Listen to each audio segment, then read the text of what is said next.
Hello everyone, welcome back to my audio class.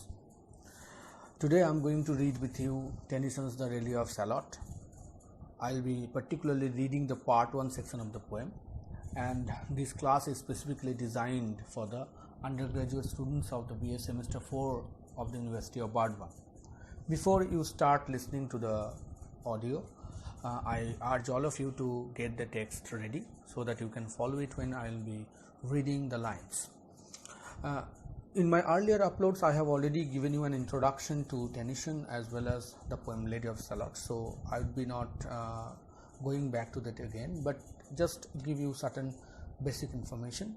I will also be sharing in this video a particular PowerPoint which I have prepared for this, and the basic information will be provided in the PowerPoint that would be given with this video. So I will be just giving you some key information which can help us start the poem. As I have already said that the poem was published for the first time in 1833 and included in a volume entitled Poems Chiefly Lyrical. It again got republished in 1942 after many additions and alterations. In this phase when Tennyson has written this poem, he seems to be interested in those medieval themes and the legends and it could be seen from the kind of poems that had followed this poem, The Lady of Shalott, like poems like Sir Lancelot and Guinevere, Morty the Arthur, the poem called Lancelot and Ellen, where this theme of another version of the Lady of Shalott theme has been adopted by Tennyson. So at that particular phase of Tennyson's career, he seems to be interested. He was always interested in medieval things, but he seems to be interested in this mystical and mysterious atmosphere of the medieval legends, and he wanted to sort of retell them in a modern way. As you know, now come to the story about the poem. As most of you now know that the poem is about a lady, a mysterious lady who is caught up in a deserted island called the island of Shalott, and in a big palatial building there. She has been seen in a particular room in front of a mirror, sitting in front of a mirror and weaving something. She could not look at the outside world from the only casement that is available in the room, but she could only look at the window, she can only look at the mirror and paint from the shadows that is being reflected in the mirror itself. The lady seems to be under a curse and she is continuously weaving without any break. Suddenly, in the part 3, we will see the figure of Sir Lancelot, that exalted knight of the Arthurian legends, one who is said to have a sort of an affair with the king's queen, Guinevere. He is seen streaming down the river that is seen outside the island of Shalott to the city of Camelot, that noted place which was considered to be the capital to the Arthurian kingdom. And the Camelot in this particular poem has been identified as a place of happenings, as a place of activity, which is immediately contradistinguished with the island of Shalott, where no activity happens except that of the weaving of the lady. So the two setting has been kind of pitted against each other. The island of Shalott, a place which represents the world of contemplation, the world of silent action, whereas the city of Camelot, which represents the world of activity, the representative of vita activa, active life. So two are fitted against one another, whereas the lady is the symbol of that contemplative life, vita contemplativa. Sir Lancelot seems to be a symbol of the vita active. Now, without anything more, let us start reading the poem. But I would particularly ask you to concentrate on the beautiful rhyme and the meter that has been used by Tennyson in this poem. And I have also outlined in that PPT the dominant theme of the poem, what Tennyson has actually thought himself about this poem. as well as many of the recurrent themes that I find are there in this particular poem. So I'll not be reiterating them. You can check them out from the PPT itself. So I'll be reading this poem, and then I'll be coming back to the one of the slides of the PPT. Now, part 1. On either side the river lie long fields of barley and of rye. On either side of the river lie, there is a river.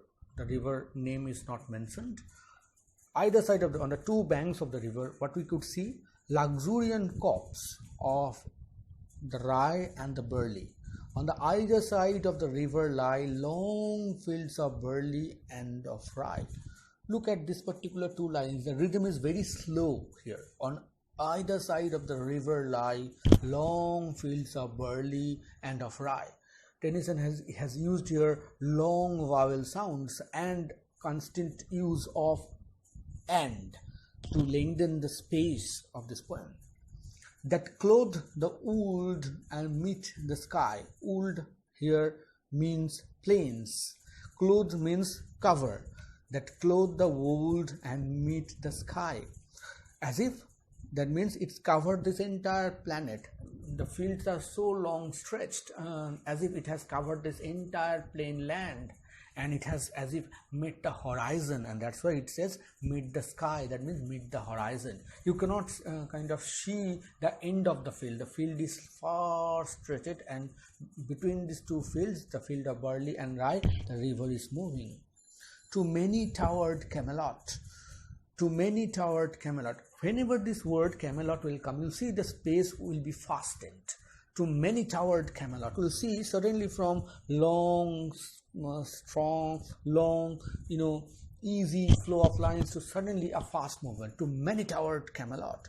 So on either side the river lie long fields of barley and of rye that clothe the wold and meet the sky, and through the field the road runs by to many towered Camelot.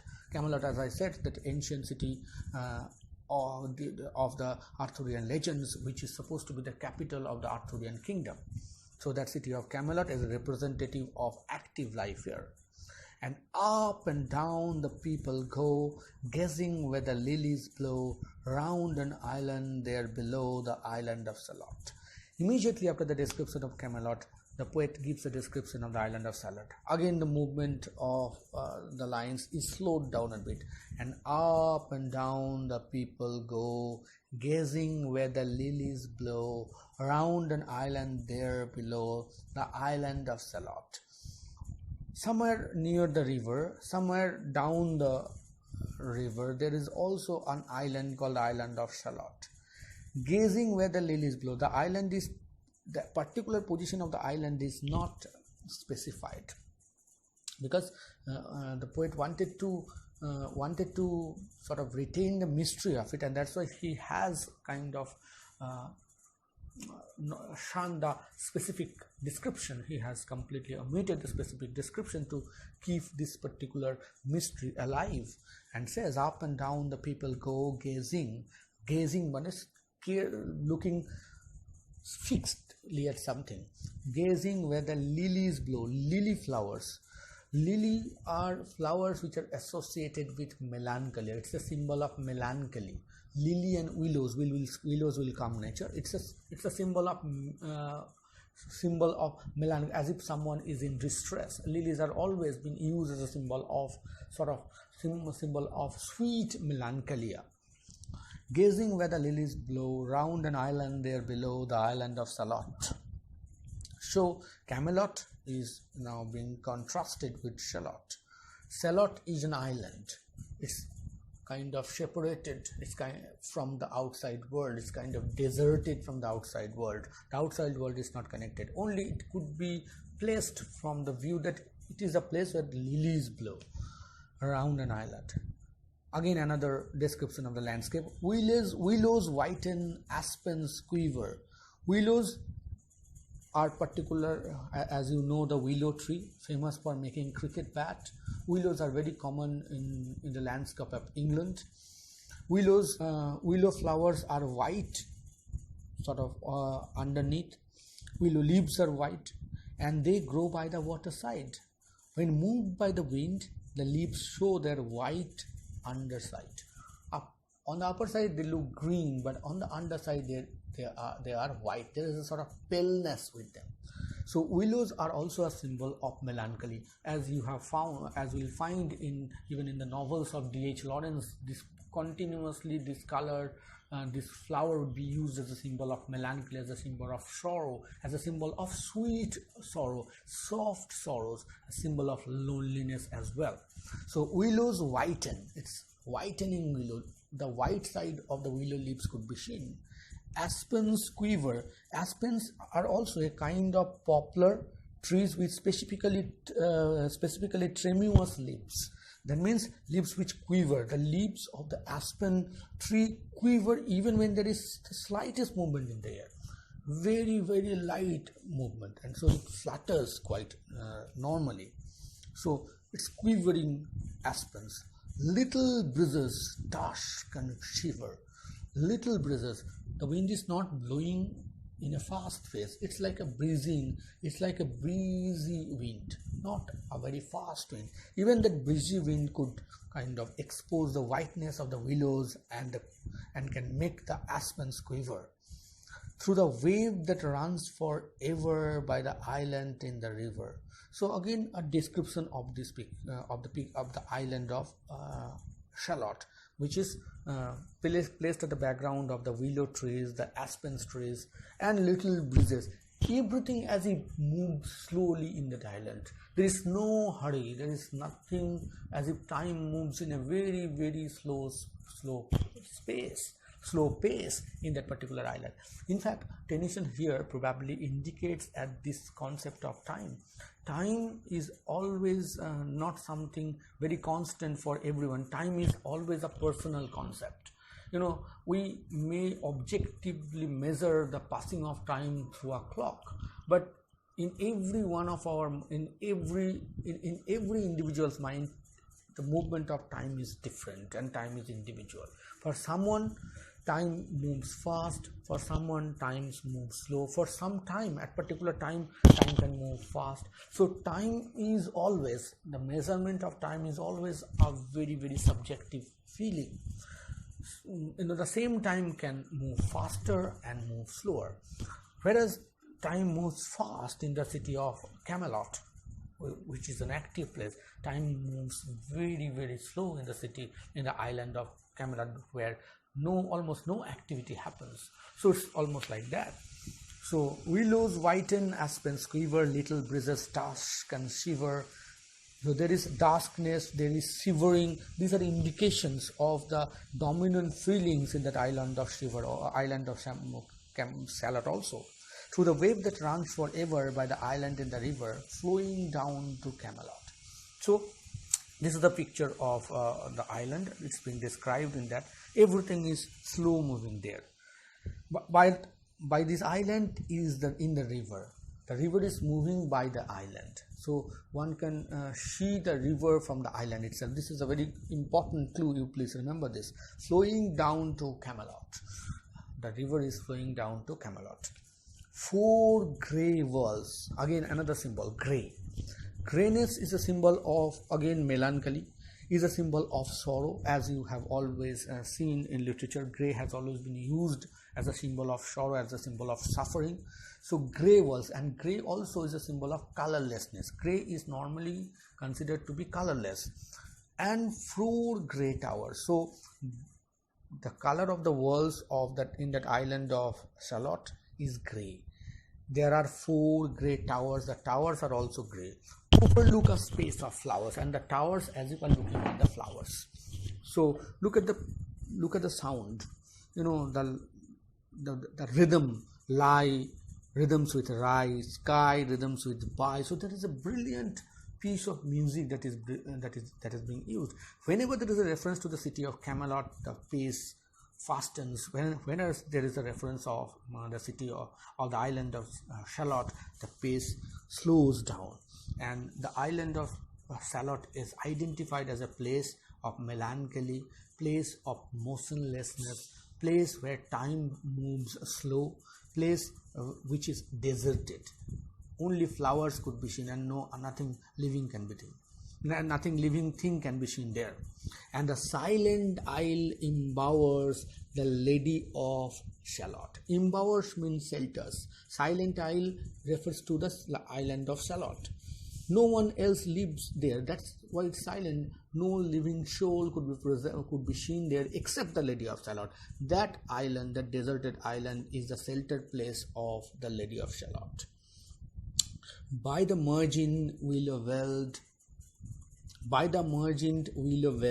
slide the heavy birches trailed by slow horses.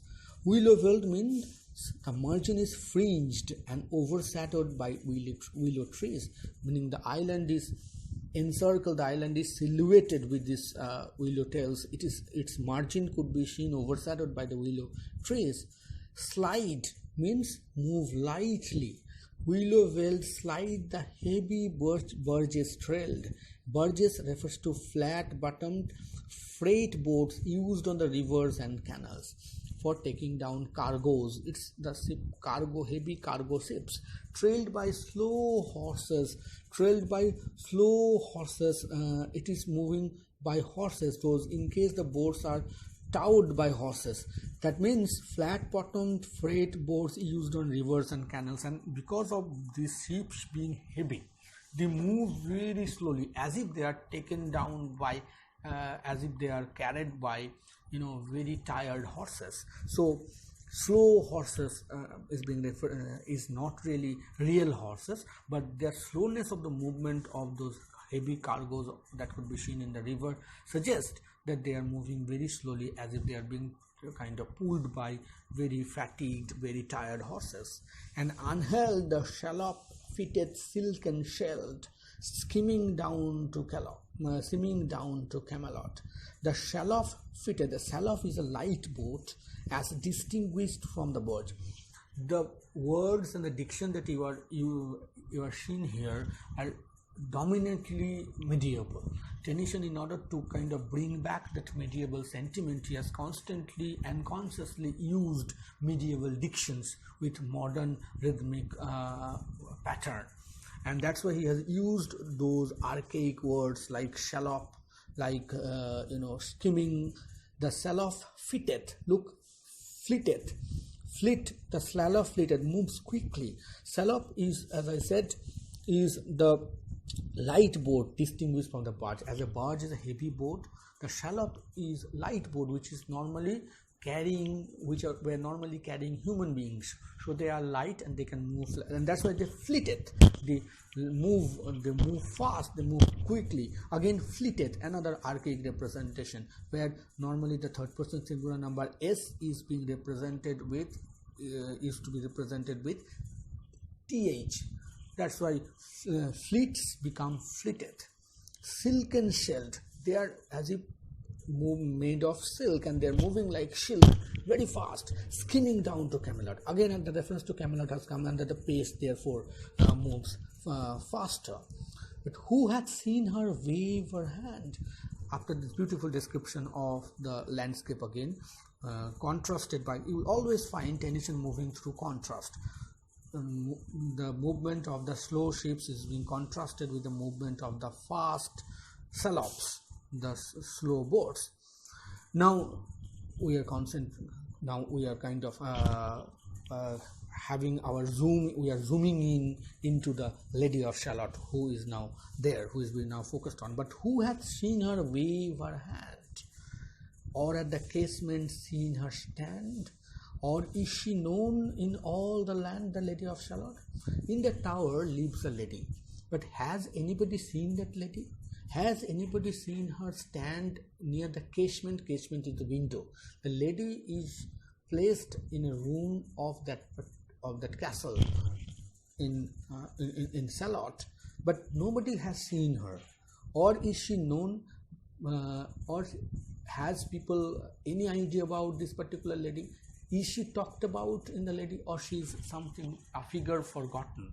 That is what the poet asks, and he will answer this question in the end of the poem. So, Lady of Shalott is an unknown, mysterious lady sitting at that particular room doing something. Nobody has seen her, nobody has got a glimpse of her. Only reapers reaping early in among the bearded barley. Only the reaping people, the reaper people. Reapers mean one who works in the field, one who reaps the corn. Reaping early, one who comes early in the barley field to reap. Hear a song that echoes cheerily from the river winding clearly. So only one thing about the lady is heard, that a song.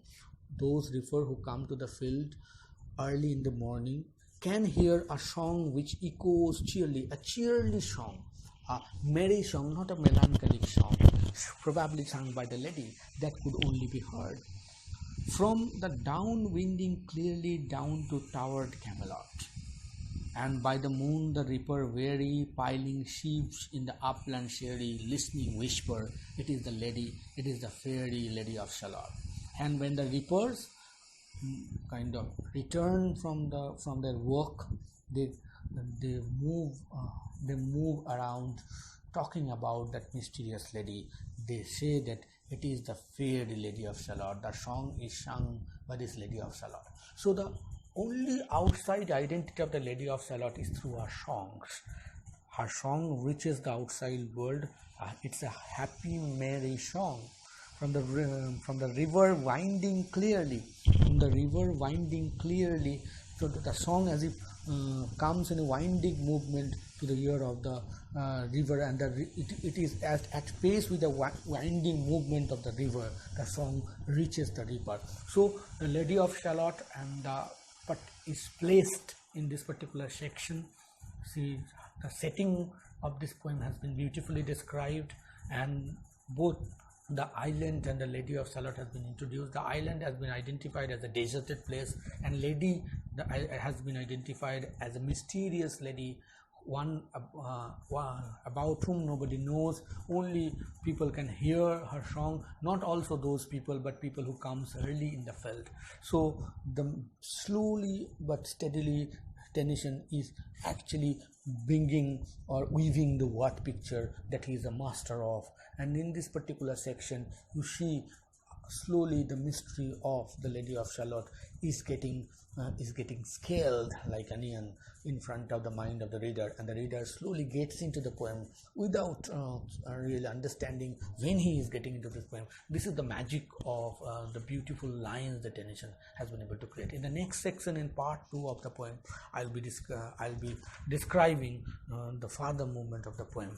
But before that, if you feel any confusion regarding any of this particular line that I have taught today, please let me know by posting your questions in the group. I will answer them in the next section. Thank you.